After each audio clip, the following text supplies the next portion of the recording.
Alors bonjour, ça me fait plaisir de m'adresser à vous pour quelques minutes. Mon nom est Luc Lapointe, je suis travailleur social ici au Cégep de Saint-Félicien. Et puis j'aimerais m'entretenir avec vous de quelques petits conseils pour vous permettre, entre autres, de mieux survivre là, à la formation que vous suivez à distance dans le cadre du confinement dû au COVID-19. Alors, les éléments que je vais vous parler font partie d'un document que je vais vous faire parvenir qui s'appelle pour l'étudiant en formation à distance.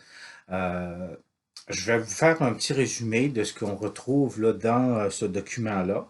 Et puis, vous pourrez vous y référer là, en utilisant votre colnet. Alors, c'est sûr que le temps du confinement, c'est quelque chose qui est peut-être difficile pour vous, qui vous fait augmenter votre stress.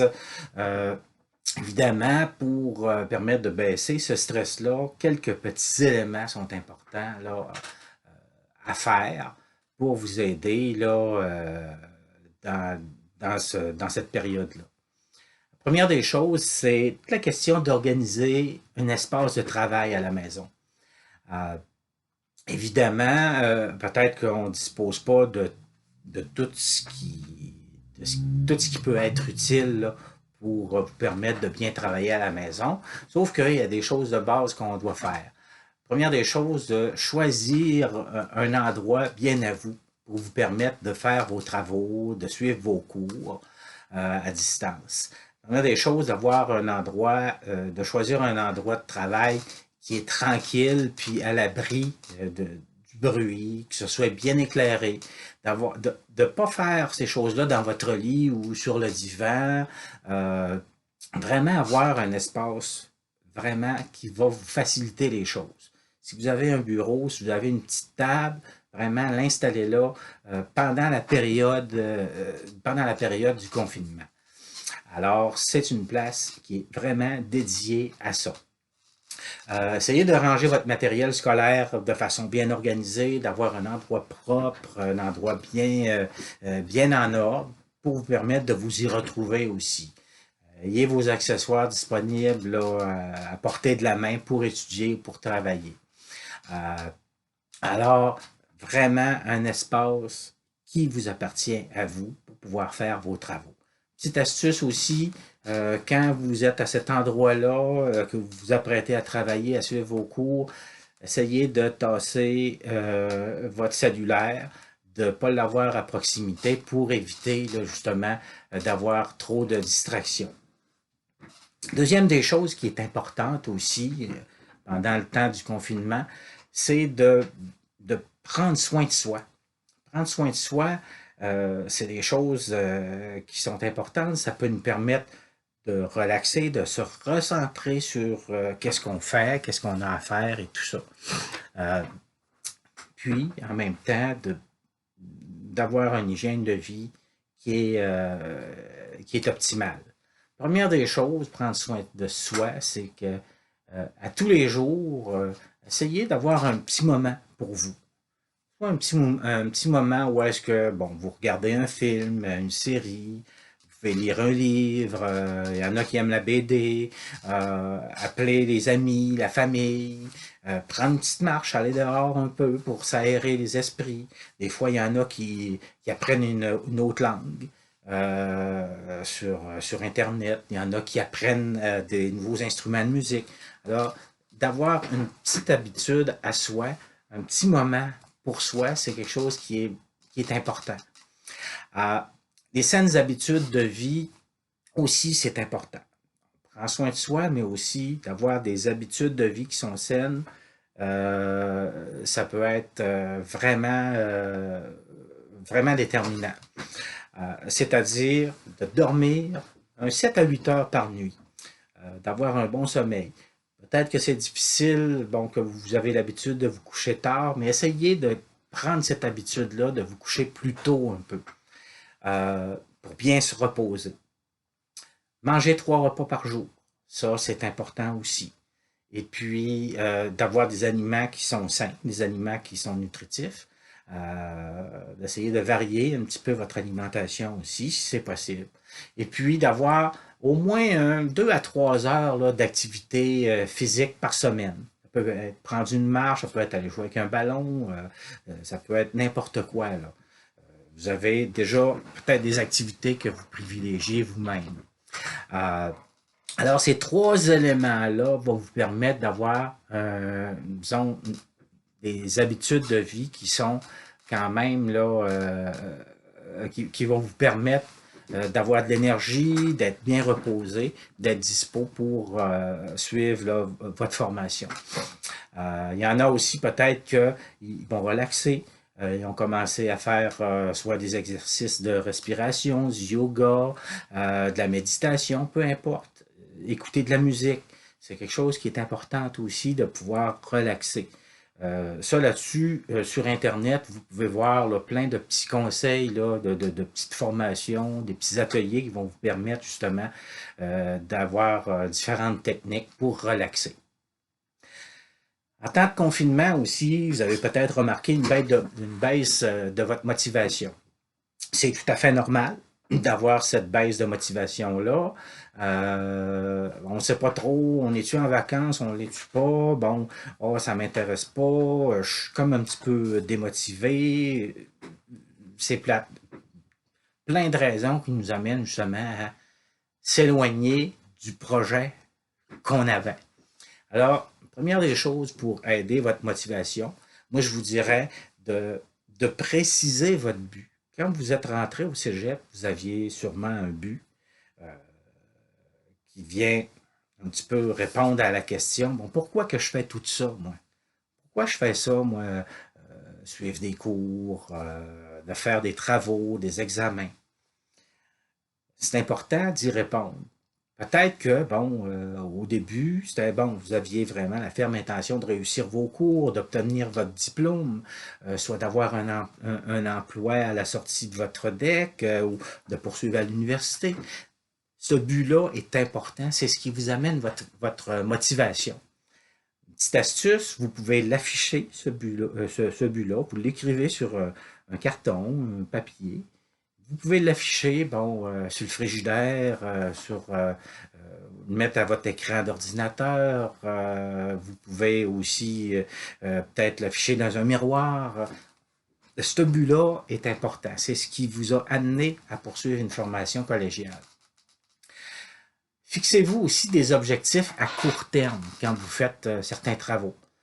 Quand vous avez de la lecture, vous pouvez vous dire, bon, ben écoute, ce soir, je vais faire 10 ou 15 pages.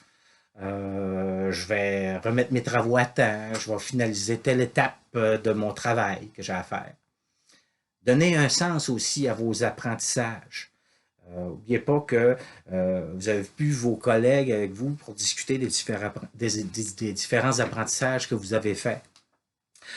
Alors, essayez de vous-même dire, bon, ben écoute, ce que j'ai appris là, bon, ok, oui, ça peut me servir à telle chose, telle chose, telle chose. Oui, c'est des moyens qui vont vous permettre à vous intéresser à ce que vous faites. Puis, la chose est importante aussi de vous impliquer dans vos apprentissages, de faire le travail, demander, de participer lorsque vous avez des rencontres Zoom, de poser des questions. N'oubliez pas aussi de vous faire confiance. Vous avez quand même, vous avez déjà une expérience collégiale. Faites-vous confiance que vous pouvez réussir à planifier ces choses-là, bien organiser vos apprentissages. Troisième chose, c'est la question de la gestion du temps puis de savoir s'organiser. C'est important parce que ça nous donne une certaine routine. Lorsqu'on vient au cégep, bon, ben, on vient physiquement. Alors, on doit se lever, on doit s'habiller, on doit se doucher, manger, se préparer à aller à ses cours et tout. Alors, c'est important de continuer ce type d'horaire-là, même si vous êtes à la maison. Planifier votre temps, c'est d'utiliser votre agenda, d'inscrire les moments où est-ce que vous avez des cours, que vous avez des travaux à remettre, les dates d'examen. Vous pouvez inscrire les moments où est-ce que vous allez travailler sur tel ou tel type de travail et tout ça. OK? Essayez vraiment de inscrire les choses dans votre agenda et puis de revenir régulièrement à votre agenda pour voir, bon, ben, où est-ce que vous êtes rendu dans votre plan. Alors, cet exercice-là va vous rassurer, va vous donner justement là, ce que vous aviez en tête, vous dire, il ne faut pas que j'oublie ça, il ne faut pas que j'oublie telle chose, telle chose, telle chose. Ben maintenant, il va être inscrit sur papier. Référez-vous régulièrement. Ça va vous faire enlever du stress. Puis, donnez-vous des objectifs réalistes de travail. Dans le sens que donnez-vous pas trop des objectifs qui sont énormes pour éviter justement de vous démotiver, de vous décourager. Okay? Priorisez aussi vos tâches. Il y a peut-être des tâches qui sont plus importantes que d'autres dans vos devoirs. Alors, vous voyez un peu, tout ça, ça va vous permettre d'être bien dans votre tête, d'être bien organisé, d'être bien planifié. N'oubliez pas aussi dans votre planification du temps, il y a quelque chose qui existe qui bouffe énormément de temps, c'est les réseaux sociaux. Évidemment, moi, je vous conseillerais de cibler les moments où est-ce que vous allez utiliser les réseaux sociaux pour justement avoir une bonne gestion de votre temps. Au niveau de la méthode de travail maintenant, c'est important d'avoir une méthode de travail qui soit quand même relativement efficace. Et pour ça,